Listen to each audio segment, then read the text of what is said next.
Bu bölməmizdə 4 çərçivə başqa koloniyadan, 4 çərçivə də başqa koloniyadan yumurtalı arılar götürdük.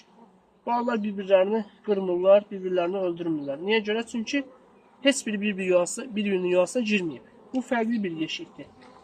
Hər iki koloniyadan fərqli bir yeşiyə arı qoyduqda onların bir-birlərini öldürmə ehtimalı çox azdır. Və bu arıların tarlaçı arıları, yəni yaşlı arıları öz koloniyalarına qayıtdığına görə burada qalan arılar sadəcə gənc, 20-22 günə qədər olan çölə çıxmamış arılardır. Bu arılara verdiyim çərçivələrdə demək olar ki, bal ehtiyatı həddindən artıq azdır və içəridə həddindən artıq bala, arı var. Ona görə başqa koloniyadan bura silkələmişdim arısın. Bu arıdır, üstündə olanlar.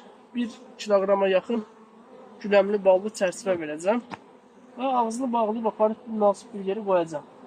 Lakin diqqət etmək lazımdır ki, bu cür çoxlu balanın olduğu arıda 2 və yaxud da daha artıq ana üsküyü qalmasın, yoxsa arı ana arılar çıxdıqda təkrardan beçə getmə ehtimalı var.